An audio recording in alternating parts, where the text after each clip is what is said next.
नमस्कार, बहुत स्वागत है आपका। विवाहित महिलाओं की मांग में सिंदूर भरना हमारे हिंदू धर्म की प्राचीन परंपरा है। लेकिन क्या आपको पता है मांग में सिंदूर भरने के नियम हैं और साथ ही सिंदूर जिस आप किया से लगाते हैं, सिंदूरदानी से लगाते हैं, उसमें हमेशा एक चीज़ रखना चाहिए और भूल कर भी आप सिंदूर की किया को बिना यानी कि सिर्फ सिंदूर डाल के ना रखें, बल्कि ये खाली कहा जाएगा। इसमें एक वस्तु है जिसको डाल के रखना हर हाल में आवश्यक है। और आपने देखा होगा आपके सिंदूरा में भी एक वस्तु डाली जाती है, और वो क्या डाली जाती है, चलिए हम आपको बताते हैं विस्तार से। पहले समझते हैं सिंदूर लगाने के नियम क्या हैं। क्योंकि बहुत सारी महिलाएं, लगभग 90% महिलाएं कुछ गलतियां कर देती हैं सिंदूर संबंधी सावधानी बरतने में। आज हम आपको विस्तार से एक एक करके बताएंगे।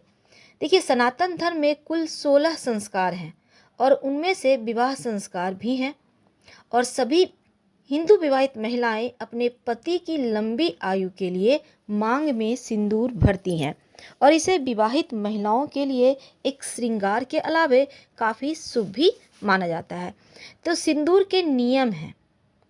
पहला नियम क्या है, देखिए, अगर आप कोई भी काम उल्टा पुल्टा करते हैं ना, तो पति की आर्थिक स्थिति, पति के जीवन, पति के स्वास्थ्य पर इसका असर पड़ता है।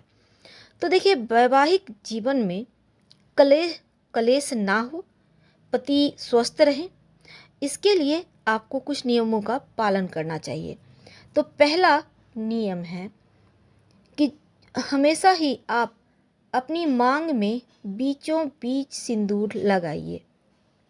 बहुत सारी महिलाएं साइड मांग कर लेती हैं और साइड में ही सिंदूर लगाती हैं। देखिए, आप साइड मांग कर तो सकती हैं, पर सिंदूर आप बीच में लगाएंगी। क्योंकि जब जो महिलाएं बीच में मांग करके बीच में ही सिंदूर लगाती हैं, उनका आप देखिएगा उनको अखंड सौभाग्यवती होने का वरदान मिलता है। एक और बात हम आपको बता दें कि सिंदूर आपको नाप कर ही मिलता है कि आप पूरी लाइफ में कितना लगाएंगी। जैसे कि आपने सुना होगा, कहते हैं दाना पानी खत्म हो गया, लोग चले गए। एक अपनी कहावत सुनी होगी, जहाँ पर जितना दाना पानी लिखा है उतना ही दिन रहना है, फिर अगले पड़ाव पर जाना है, आपको कहीं ट्रांसफ़र हो जाना है। तमाम चीज़ें आप बात करते होंगे, सुनती होंगी। तो उसी तरह सिंदूर भी आपके लिए आपको वजन के अनुसार ही भगवान जी देते हैं। ठीक है, ऐसी हमारी मान्यता कहती है। और उसको आप जितना थोड़ा लगाएंगी उतना दिन चलेगा, उतना ज़्यादा आपको सुहागवती रहने का आशीर्वाद मिलेगा। तो सिंदूर हमेशा थोड़ा ही लगाएं। अब सिंदूर के और भी नियम हैं। अब देखिए क्या होता है कि बाल धोने के तुरंत बाद, यानी कि आप बाल धोकर आप निकली हैं बाथरूम से और आकर तुरंत सिंदूर भर लिया मांग में, ऐसा ना करें, वरना पति की मुश्किलें बढ़ेगी। आप क्या करेंगी, बाल धोकर आई हैं, उसको सूखने दें, फिर 2-4 बूंद तेल, ज़्यादा अगर आप नहीं लगाना चाहती हैं तो अपने ठीक माथे के बीचों बीच हल्का सा लगाइए। ज़्यादा नहीं लगाना चाहती हैं, थोड़ा सा लगाइए, फिर सिंदूर भरिए जब भी आप बाल धोती हैं तब। और वैसे ही भी अगर आप वैसे तो आप सप्ताह में 2 दिन बाल धोती होंगी, बाकी दिन आप यूं ही नहाती होंगी। सर से नहीं नहाना चाहिए सौभाग्यवती महिलाओं को। रोज़ रोज़ सर से नहाना अच्छी बात नहीं है। आप जब बाल धोती हैं तभी नहाएं। अब देखिए, तुरंत आप नहा कर आती हैं और सिंदूर भर लेती हैं, ऐसा ना करें। स्नान करके आइए, फेस में क्रीम लगाइए, निश्चिंत होकर आप तमाम चीज़ों को करें, फिर आप स्थिर से बालों में कंघी करें, फिर सिंदूर लगाएं। यानी एक एक करके श्रृंगार करें तो उत्तम है। तीसरी बात, देखिए, महिलाओं को दूसरी महिला का सिंदूर भूल कर भी नहीं लगाना चाहिए। आप कहीं भी जाती हैं अपना सिंदूर लेकर जाएं, और याद रखिए अपने पैसे से ही खरीदा हुआ सिंदूर लगाएं। अब कोई महिला आपको सिंदूर दे देती हैं तो ऐसा सिंदूर आप मत लगाइए, ये सही नहीं माना जाता। दूसरे का सिंदूर भूल कर भी ना लगाएं। कौन जाने कौन सा समय में उन्होंने आपके लिए सिंदूर आपके लिए लाया है और आपको दिया है। तो अच्छे समय में, चूंकि शादी विवाह भी होता है, इसलिए अच्छे शुभ समय में आप सिंदूर खरीद सकती हैं। ज़्यादातर आप देखिएगा हमारे यहाँ हिंदू धर्म में बहुत सारे पर्व त्यौहार होते हैं, और जब भी पर्व त्यौहार होते हैं तो आप सिंदूर, नया सिंदूर ही यूज करते हैं भगवान को लगाने के लिए। तो जो भी आप सिंदूर खासकर भगवान को लगाते हैं, उसी हाथ से आप अपनी मांग भर लिया करें, तो ये ज़्यादा शुभ होता है। खासकर अगर वैवाहिक जीवन में मुश्किल हो, परेशानी हो तब। तो स्त्रियां रोज स्नान करके आएंगी, माँ पार्वती का मांग भरेंगी अपने घर के तस्वीर में, और फिर उसी जो उंगली में लगा रह गया उसी से अपनी मांग भर लीजिए। तो थोड़ा और आगे बढ़ते हैं। तो जैसा हमने कहा, उपहार में मिला हुआ सिंदूर आप यूज नहीं करेंगी और दूसरी महिलाओं का सिंदूर भी आप नहीं लगाएंगी। इस बात का हमेशा ही ध्यान रखना है। और सिंदूर हमेशा अपने पैसों से खरीद कर ही लगाइए तो शुभ होगा।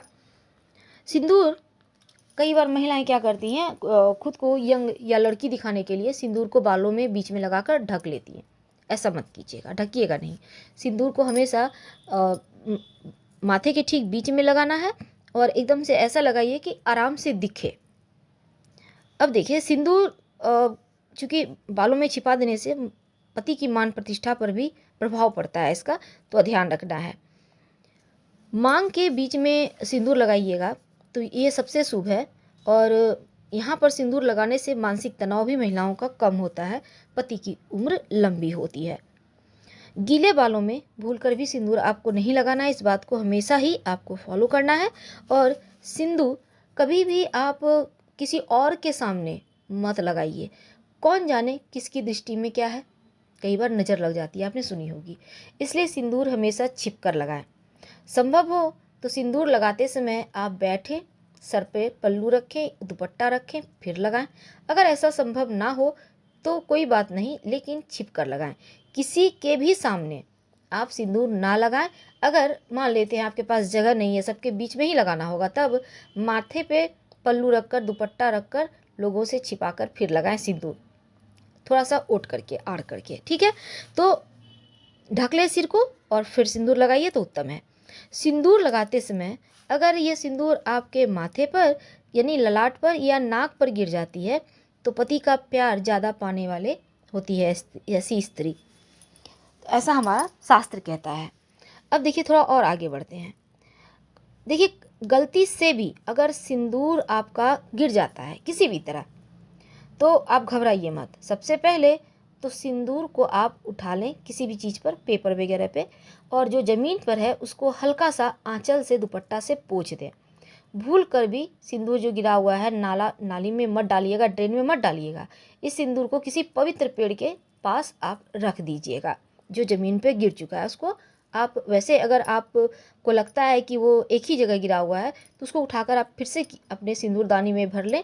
अगर अच्छी जगह पे गिरा है तो मान लेते हैं ड्रेसिंग पर आपने लगाया, वहीं पर हल्का सा गिर गया, उसको उठाकर रख लें। लेकिन अगर ज़मीन पर गिर गया है जहाँ पर आप चलते फिरते हैं, तो वहाँ पर वाला सिंदूर आप नहीं लगाएंगी, किसी पेड़ के नीचे डाल देंगी।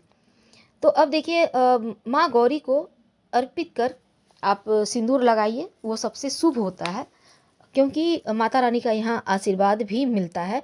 और हमेशा ही माँ गौरी को पहले सिंदूर लगाएं, फिर अपनी मांग भरें। और साथ ही पति को स्मरण कर सिंदूर लगाएं तो उनकी उम्र लंबी होती है। इन बातों को आपको ध्यान रखना चाहिए। लेकिन अब सवाल वो है कि सिंदूर की डिब्बी में आखिर वो कौन सी वस्तु है जो आप रख दें तो हर तरह से तरक्की होती है, मुश्किलें समाप्त हो जाती है और दोष कमता है। तो पहली बात है, देखिए, आपने देखा होगा आपके जो सिंदूरा है जिससे आपका विवाह हुआ है उसमें एक सिक्का रहता है, आप ध्यान दीजिएगा। तो सिक्का चांदी का होता है, छोटा बड़ा जो भी हो, पर वो सिक्का उसमें ज़रूर रहता है। लेकिन अगर आपके सिंदूरा में भी नहीं है, और यहाँ तक कि जिस सिंदूरदानी से आप सिंदूर लगाती हैं उसमें भी नहीं है, तो आप चांदी का अगर ना हो तो 1 रुपये का कॉइन उस सिंदूरा में ज़रूर डाल दीजिएगा। ये सिक्का बहुत शुभ होता है, किसी भी तरह का नेगेटिव प्रभाव से आपको इस सिंदूर को सुरक्षित रखता है। तो आप सिक्का डाल सकते हैं, या चांदी का सिक्का या फिर 1 रुपये का कॉइन, आपके लिए जो भी आसान हो आप वही करें। फिलहाल विदा लेते हैं। जानकारी अच्छी लगे तब लाइक कर सब्सक्राइब करें, अपनों से शेयर करें और कमेंट में हर हर महादेव जरूर लिखें। धन्यवाद। प्लीज़ लाइक कर सब्सक्राइब जरूर करें।